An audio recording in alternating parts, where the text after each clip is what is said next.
Hello everyone, welcome back to another fun Dragon Age video. Like a few before, we'll be discussing a great novel tie-in to BioWare's video game series, although this time there's a twist. You may recall that the last of these was a brief reflection on the final of the 3 books authored by David Gaider around the time of the debut of the first 2 games, Dragon Age Origins and Dragon Age 2, titled The Stolen Throne, The Calling, and Asunder, in chronological order.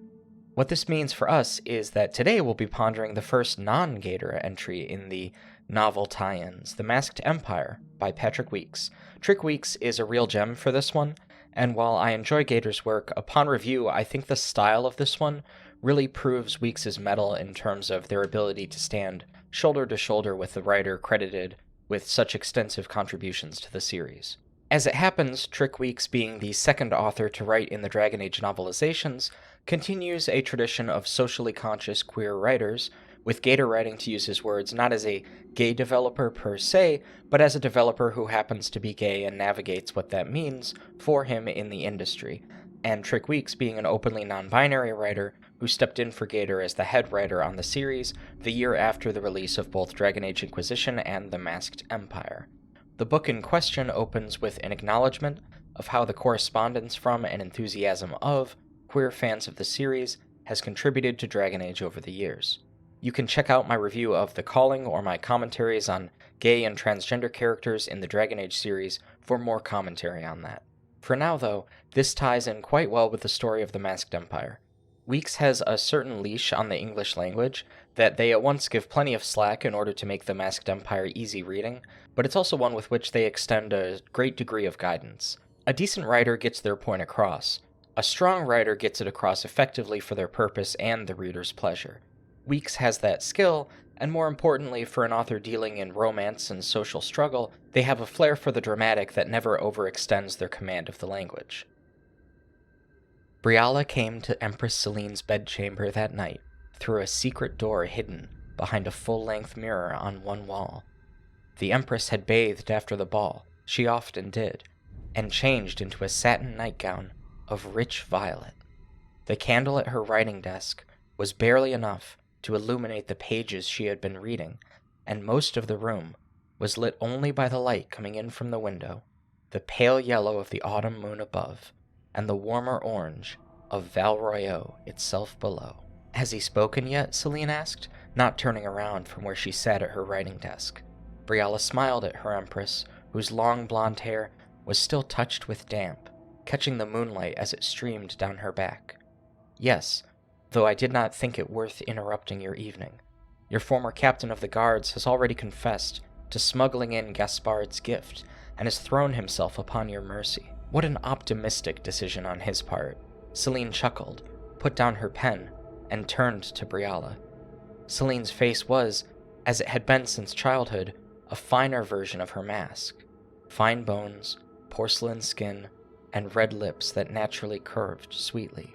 "And the chatelaine?" Briala hesitated, and Celene offered her a curious smile. Finally, Briala said, "Foolish and infatuated, but not disloyal."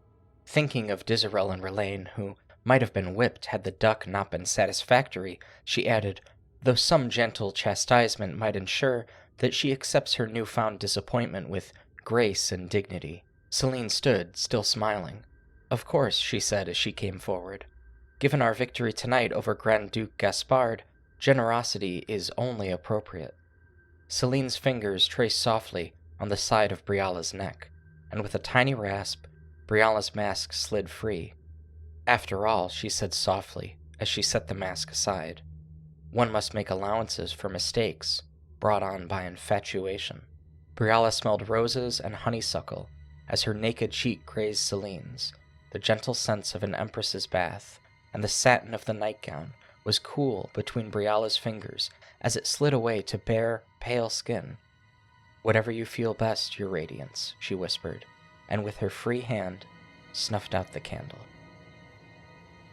As I remarked when reflecting on the Stolen Throne, Dragon Age fans will be accustomed to a certain constant of blood, sex, and political intrigue. Weekes doesn't waste anyone's time. The first full chapter of the book takes the reader through all of these in a steady, pounding rhythm, The Masked Empire is full drama.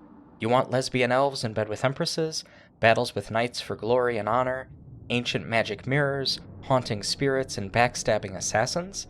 You won't get through a chapter of this novel without several of these. As much as the craft of the text is potent, this book is so much more than that. There's some sense in which my bias is showing.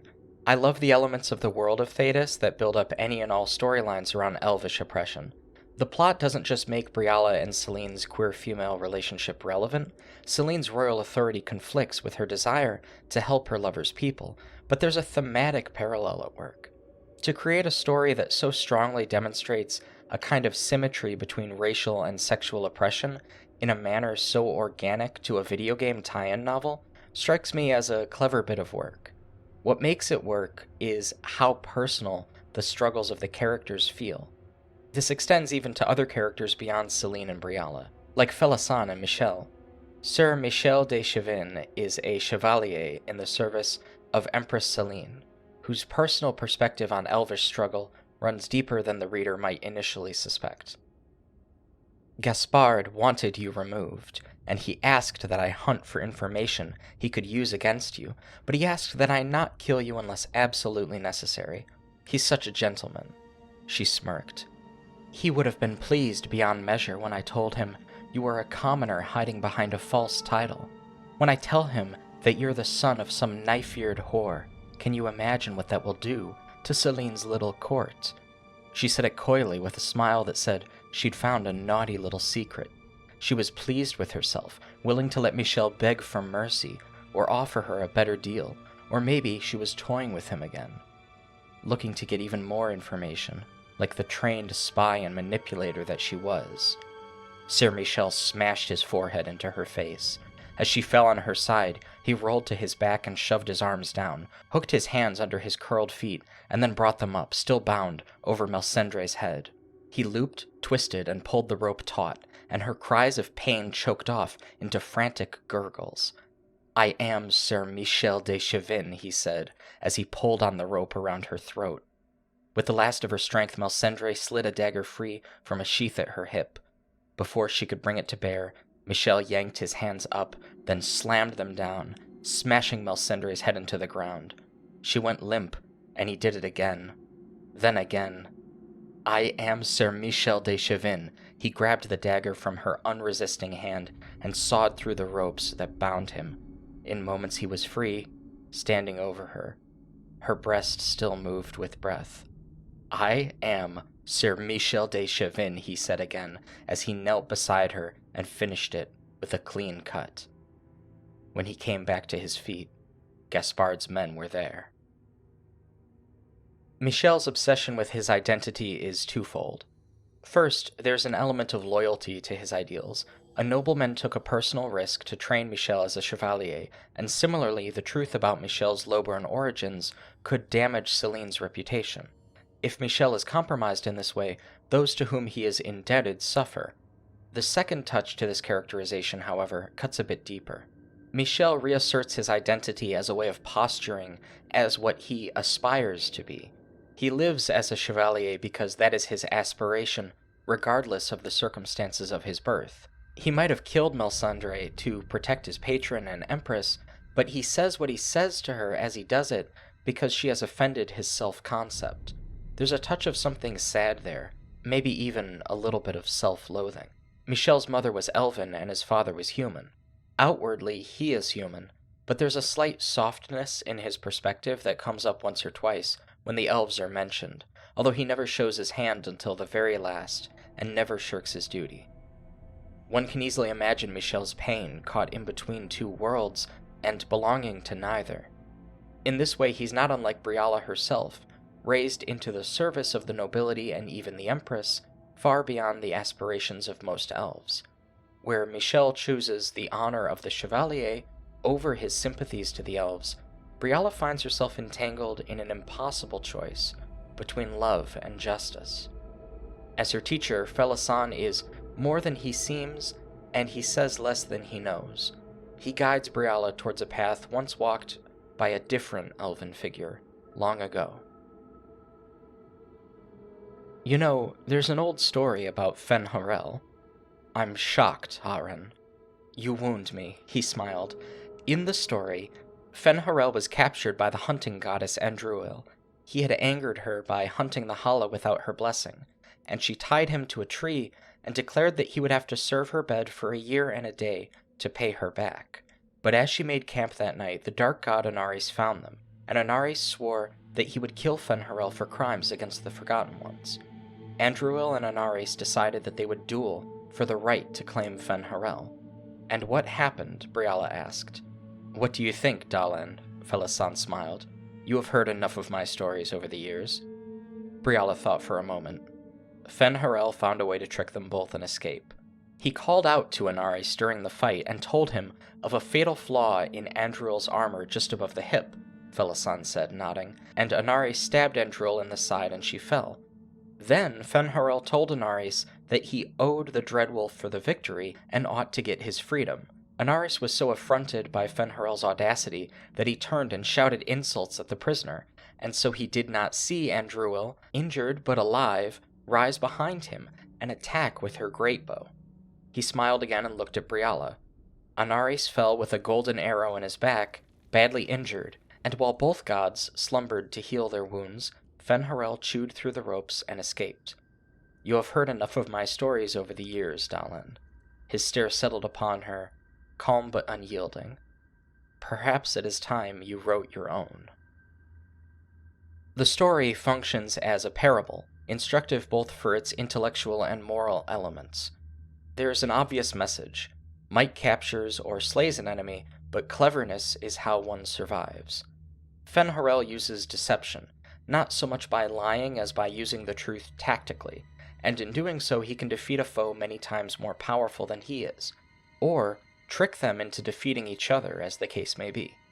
Those who are oppressed, as well as those who fight with them, require this sort of clever navigation of power for lack of their own might in comparison to those against whom they struggle. The way Fesan describes fen'harel betrays none of his personal knowledge of the man, but much of his understanding of his character. There's a moral challenge here as well. Fen'harel acknowledges neither Andruil's ownership of all the Hala deer in the forest, nor Anaris's credit for a victory owed to fen'harel's advice. A defiance of power gets fen'harel into his predicament, and a defiance of power gets him out. It is fitting, then, that Fesan tells Briala this story, and just as he learns from her as her mentor, he also defies his own, more powerful superior, by following her example. Fesan says that Briala has begun to think like fen'harel. In truth, it would perhaps be good for fen'harel as well as all of Thedas if the Dreadwolf could begin to think like Briala. It would certainly help the elves, who must now defy power at every turn, even at the cost of life, limb, and love. I don't have the passphrase, Fesan said, not turning around. Briala did not tell me. It was a lie of sorts. She would have told him, had he not stopped her, and the figure behind him heard the lie and knew it as well. Yes, I know. She deserves a chance, Fesan said. And what's the harm, really? Why not let the girl try? Behind him, there was only silence. There would be no debate, no logical argument or impassioned plea. Fesan had known that when he sat down before the campfire. Fesan sighed. I'm sorry. I will not take the alluvians from her. Dead leaves crackled again as the figure came closer behind him. Fesan closed his eyes, straightened, and inhaled the rich scent one last time. They're stronger than you think, you know, he smiled. You know, I suspect you'll hate this, but she reminds me of... He never heard the blow that killed him. His last thought was for an elven girl alone, with no magic, no family, no power, searching for her people.